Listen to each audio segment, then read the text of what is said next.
সম্প্রতি ভারতবর্ষের পশ্চিমবঙ্গের কিছু বেসরকারি হাসপাতাল এবং চিকিৎসক বাংলাদেশি রোগীদের চিকিৎসা দেওয়া বন্ধের ঘোষণা দিয়েছে। এই সিদ্ধান্তের কারণ হিসাবে উল্লেখ করা হয়েছে বাংলাদেশে ভারতের জাতীয় পতাকা অবমাননা এবং সংখ্যালঘু হিন্দুদের ওপর অত্যাচারের অভিযোগ। বিশেষ করে কলকাতার কিছু হাসপাতাল এবং কয়েকজন ব্যক্তিগত চিকিৎসক এই ধরনের পদক্ষেপ নিয়েছেন। একই সঙ্গে ত্রিপুরার একটি হাসপাতালও একই রকম সিদ্ধান্ত নিয়েছে। এই বিষয়ে গুডেস হাসপাতালের কী বক্তব্য, চলুন জেনে নেওয়া যাক। নিয়ে বিভিন্ন হাসপাতাল বা বিভিন্ন নার্সিংহোমগুলি কিছু সিদ্ধান্ত অবলম্বন করেছে, তো সেদিক থেকে আপনাদের কি সিদ্ধান্ত আছে এই মুহূর্তে দাঁড়িয়ে পরিষেবা দেওয়ার ক্ষেত্রে? আগে বলি, আমি রুদ্রভানু কাঞ্জিলাল, সিও গুডেস হসপিটাল। দেখুন, আমাদের hospital basically service oriented industry, তো আমাদের মেইন ফোকাসটা থাকা উচিত সার্ভিস ওরিয়েন্টেড দেওয়ার জন্য, ঠিক আছে? তো আমরা এই ব্যাপারে আমাদের যারা বাকি লোকেরা আছে তারা যা নিচ্ছে সেটা নেই, কিন্তু আমরা সার্ভিস দিয়ে এসেছি আর আমরা দিয়ে থাকবো। আমাদের এই বিষয়ে কোনো আটকানোর কোনো ব্যাপার নেই। রিসেন্টলি অ্যারেঞ্জ হয় একটা হসপিটাল, তারা বলেছে যে আমরা বাংলাদেশিকে বয়কট করছি, বাংলাদেশে কোনো পেশেন্টকে আমরা সার্ভিস দেবো না। তো এই বিষয়ে আপনাদের হসপিটাল কি স্ট্যান্ড পয়েন্টে আছে এবং হসপিটাল ইন্ডাস্ট্রি বাকি ইন্ডাস্ট্রির কি স্ট্যান্ড পয়েন্টে? দেখুন, আমরা প্রথমে আমি বলে রাখি যে আমি এর আগে ইনস্টিটিউট অফ নিউরো সায়েন্সে ছিলাম প্রায় 9-10 বছর, ঠিক আছে?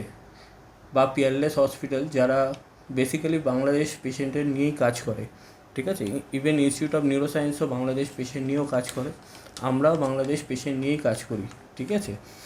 বাংলাদেশে যেটা হচ্ছে সেটা ওখানকার সরকারের ব্যাপার। আমি একদমই বলবো না যে যে জিনিসগুলো হচ্ছে সেগুলো সব ঠিক হচ্ছে, কিন্তু আমরা একটা হসপিটাল ইন্ডাস্ট্রি যেটা সার্ভিসের ওপর ডিপেন্ড করে চলি। আমাদের বেসিক্যালি কোনো পেশেন্টকে রিলিজিয়াস বা অন্য কোনো তকমায় রেখে কাজ করাটা উচিত না। সবাই আমাদের কাছে সমান, আর আমাদের এই জিনিসটাকে ধরেই চলা উচিত যে আমরা সব পেশেন্ট, সে হিন্দু হোক, মুসলিম হোক বা খ্রিস্টান হোক বা বাংলাদেশ, পাকিস্তান, যাই হোক, তাকে নিয়ে কাজ করব। তাহলে জেএন রয় হসপিটাল যে স্ট্যান্ড পয়েন্ট থেকে এই কথাগুলো বলেছে, আপনারা কি তার বিরুদ্ধে কথা বলছেন? দেখুন, ওনারা যে স্ট্যান্ড পয়েন্ট থেকে করছে, মানে ওনাদের স্ট্যান্ডটা তো আমি বেসিক্যালি, ওনারা যেটা বলতে চাইছেন যে মেবি ওনাদের পতাকা বা যে জিনিসগুলো দেখিয়েছে সেটা নিয়ে করতে চাইছে, কিন্তু আমি বারবার সেটাই বলতে চাইছি যে পতাকা বা যেটা নিচে ফেলে দেখানো হয়েছে, যেটা নিয়ে অনেক ফেসবুক বা অনেক জায়গায় জিনিসটা উঠেছে, সেটা ওদের সরকারের দেখা উচিত। কোনো কান্ট্রিরই আমি মনে করি যে পতাকা বাইরে নিচে ফেলে রেখে জিনিসটা করাটা ঠিক না, ঠিক আছে? সেটা সরকারের ব্যাপার। আমাদের সরকারও নিশ্চয়ই দেখছে এই ব্যাপারটাকে নিয়ে, কিন্তু পেশেন্ট হিসেবে সবাইকে ট্রিট ইকুয়ালি করা উচিত, সেটা বাংলাদেশ হোক, পাকিস্তান হোক, যে কোনো দেশ হোক, সবাইকে পেশেন্ট একই হয়। পেশেন্টের কোনো ধর্ম হয় না, কোনো কান্ট্রি হয় না। গুডেস হসপিটাল কি তাহলে বাংলাদেশের পেশেন্টকে ট্রিটমেন্ট দেবে বা দিচ্ছে? হ্যাঁ, একদমই দিচ্ছে, ঠিক আছে? আমরা 2-3 মাস আগেরও একটা ঘটনা বলবো যে শনিবার দিনকে রাত্রিবেলা একটা পেশেন্ট খুবই ক্রিটিক্যাল কন্ডিশনে ভর্তি হয়েছিল, বাংলাদেশের পেশেন্ট, 3-3.5 মাস আগে। অ্যান্ড আনফর্চুনেটলি পেশেন্টটা লাস্ট স্টেজে ভর্তি হয়েছিল, অ্যান্ড সানডেতে একটা ছুটির দিনে পেশেন্টটা মারা যায়। তো একটা বাংলাদেশ পেশেন্টকে বাংলাদেশ পাঠানোর জন্য যা মারা যাবার পর যা যা করণীয়, আমাদের হাই কমিশন থেকে, আমাদের পুলিশ থেকে শুরু করে সবাই তৎপরতা দেখিয়েছিল, এবং ইভেনচুয়ালি বিকেলের মধ্যে পেশেন্ট বাড়ির লোক ডেড বডি নিয়ে বাংলাদেশে পৌঁছেছিল। তো আমরা বাংলাদেশের পেশেন্টের ট্রিটমেন্ট নিয়ে কোনো আটকানোর ব্যাপার নেই, ঠিক আছে? হ্যাঁ, আমাদের এই বাংলাদেশে যা চলছে তার জন্য অবশ্যই আমাদের পেশেন্ট আসাটা অনেকটা কম হয়েছে, আমাদের কোয়ারিটা অনেক কম হয়েছে। 2023-এ আমাদের মোটামুটি 20 পার মান্থ আপনাদের 5-6টা করে কোয়ারি আসতো, পেশেন্ট আসতো, ঠিক আছে? সেটা এখন কমে হয়তো 1-2টোতে এসে ঠেকেছে, কিন্তু আমাদের বাংলাদেশ পেশেন্টকে আমরা সার্ভিস দেবো। বাংলাদেশ কেন, অন্য যে কোনো কান্ট্রির পেশেন্টকে আমরা সার্ভিস দেবো। স্যার ওই রিসেন্ট কদিন ওরা নিয়ে নেই বালানন্দ হসপিটাল, ওরা একটা প্রেস মিট করেছিল গত 1 সপ্তাহ আগে। ওরা বলেছে বাংলাদেশের পেশেন্টের জন্য যে কোনো পরিষেবা, আমাদের ধর্ম, আমাদের মানুষ ডক্টর হিসাবে আমাদের পরিষেবা দেওয়া আমাদের কাজ। ওরা বাংলাদেশের পেশেন্টের সমস্ত বিলের উপর 10% ছাড় দিচ্ছে। দেখুন আপনারা কি দিচ্ছেন? দেখুন আমাদের অনেক পেশেন্টে আমাদের অনেক রকম স্কিম আছে, আমাদের অনেক রকম ফেসিলিটিস আছে। যেমন তার মধ্যে আমাদের একটা ফেসিলিটিস আছে, যেহেতু আমাদের লাস্ট 5-6 মাস ধরে আমাদের পেশেন্টের বাংলাদেশ থেকে আপনারা সবাই জানে যে পেশেন্ট আসা কমে গেছে।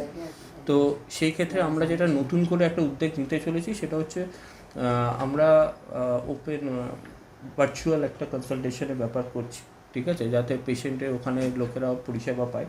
আর তাছাড়া আমাদের আপনি জানবেন যে হসপিটাল সেক্টরের যে বাংলাদেশের যে পেশেন্ট এখানে দেখাতে চায় তাকে একটা ভিসা লেটারের জন্য আবেদন করতে হয়।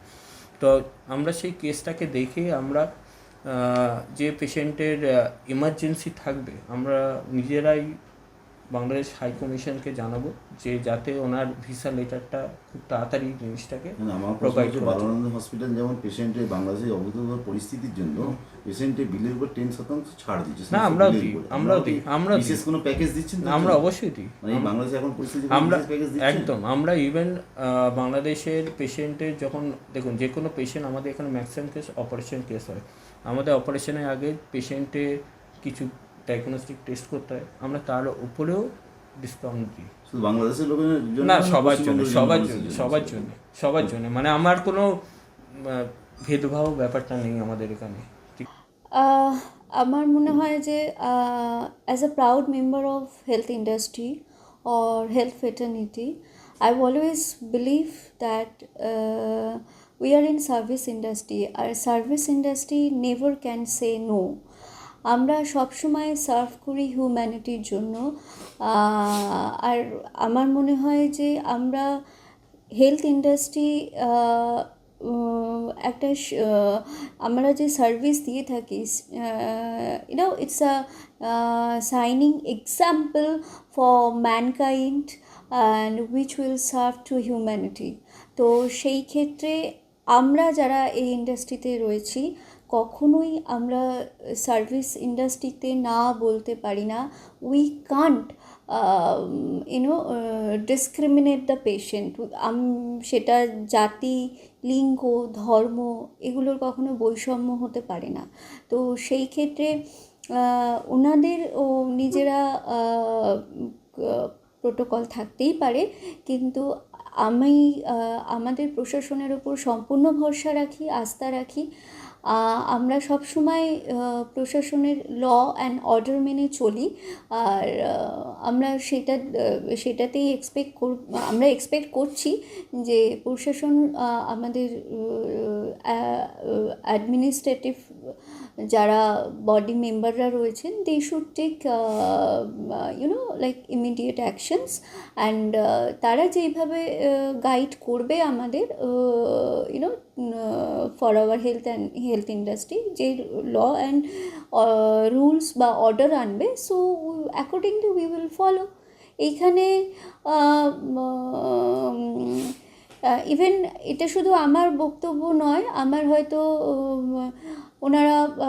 আপনারা যদি দেখেন প্রিভিয়াস সানডেতে টেলিগ্রাফে যখন এই কথাটা লেখা হয়েছিল, তার নিচে সমস্ত রেনাউন্ড হসপিটালই একই কথা বলেছে আজকে আমি যেটা বলছি। তো সেই ক্ষেত্রে আমাদের সবার একই ধারা থাকা উচিত, কারণ সার্ভিস ইন্ডাস্ট্রিতে আমরা কখনো না বলতে পারি না। তো আর আমি ঠিক জানি না যে বাংলাদেশি পেশেন্ট কতটা আসে, এটা আমার ঠিক জানা নেই। কারণ আমি একটা পরিসংখ্যান দিলে হয়তো আপনারা বুঝতে পারবেন। যেখানে অ্যাপোলোর 20টা পেশেন্ট ভর্তি থাকে না, বা পিয়ারলেসের বাংলাদেশের 20টা পেশেন্ট ভর্তি থাকে না, সেইখানে বা আরএন-টেগোরও 20-30টা পেশেন্ট ভর্তি থাকে না, সেইখানে কি করে 20% বেড অকুপাইড থাকে সেটাও আমার ঠিক জানা নেই। আমার নিজস্ব বাংলাদেশে একটি ঢাকাতে এবং সিলেটে দুটোই আমার ইনফরমেশন সেন্টার রয়েছে। আমরা 2024-এ মোর দ্যান 124 আমরা ইনভিটেশন লেটার আমরা দিয়েছি for the patient invitation letter, কিন্তু আমাদের কাছে ওই 60 থেকে 70টা পেশেন্ট এসছে, যেটা 2023-তে অনেক বেশি ছিল। আমার বাংলাদেশে যাওয়াও হয়েছিল 2020, আমি 3তে গিয়েছিলাম, আমি যথেষ্ট রকম ওখানে সেমিনার করেছি। আর বাংলাদেশ নিয়ে কাজ করাটা ইন হেলথ ইন্ডাস্ট্রি আমি আজকে থেকে করছি না, প্রায় হয়ে গেল আমার যখন থেকে আমি নিউরোসায়েন্সে ছিলাম, ইনস্টিটিউট অফ নিউরোসায়েন্সে ছিলাম, তখন থেকে আমি আমি জানি না যে এর হসপিটালে বাংলাদেশি রুগী ট্রিটমেন্ট করাতে কতটা আসে না আসে, যার যার নিজস্ব ব্যক্তিগত এটা মন্তব্য হতেই পারে, কিন্তু আমার মনে হয় যে it is not applicable for our industry. আপনারা বাংলাদেশ পেশেন্টকে ট্রিটমেন্ট দিচ্ছেন? আমরা বাংলাদেশ পেশেন্টকে ট্রিটমেন্ট দিচ্ছি, ইভেন কি আমরা প্রিভিয়াস উইকেও ট্রিটমেন্ট দিয়েছি, কারণ আমরা অ্যাটলিস্ট প্রিভিয়াস মান্থে আমরা মোর দ্যান 20 আমরা ইনভিটেশন লেটার আমরা এখান থেকে পাঠাই, কিন্তু মাত্র 2 থেকে 3টে পেশেন্ট এসছে। প্রিভিয়াস উইকেও আমরা পেশেন্ট এখানে আমাদের গাইন্যাক পেশেন্ট এসছিল, ডক্টর রাহুল ধারিওয়ালের কাছে দেখিয়ে গেছে, ইভেন ওনার খুব আর্জেন্ট হিস্টেক্টমি ওটির দরকার আছে, কিন্তু উনি দেখিয়ে চলে গেছেন, সব টেস্ট করে চলে গেছেন, কিন্তু আসার জন্য যে ভিসাটা পাওয়া দরকার, উনি এখানে হিস্টেক্টমি ওটি করাবেন, কিন্তু সেই ভিসাটা উনি এখন পাচ্ছেন না। So even we are communicating, and আমরা যে ব্যবস্থাপনা নিয়েছি সেটা হচ্ছে very soon we are going to start video consultation, যেখানে ভিডিও কনসালটেশনের মাধ্যমে আমাদের যারা কনসালটেন্টরা থাকবে ওইখানে আমাদের যে ইনফরমেশন সেন্টার আছে সেইখানে আমাদের এই ভিডিও কনসালটেশনের মাধ্যমে রোগী দেখা চালু করা হবে। এরপর যখন এই ভিসা প্রক্রিয়াটা আবার গতানুগতিক ধারায় চলে আসবে তখন আমরা আবার স্টার্ট করব। তো সমস্যা তো হতেই থাকবে, আর যখনই সমস্যা হবে, আর আমাদের ভারতবর্ষ আমার মনে হয় if we have gone through, আর এই 10th ডিসেম্বর বিশ্ব মানবাধিকারের আমাদের দিনটি উদযাপন করা হয়, তার জন্য সবাইকে স্বাগত জানাচ্ছি। তো সেই ক্ষেত্রে এই বছরের থিম হলো সমতা বৈষম্যকে কমানো, তার জন্য মানবাধিকার কমিশনের একটা স্টেপ নেওয়া, আর প্রত্যেক বছর 10ই ডিসেম্বর এই দিনটাকে পালন করা হয়।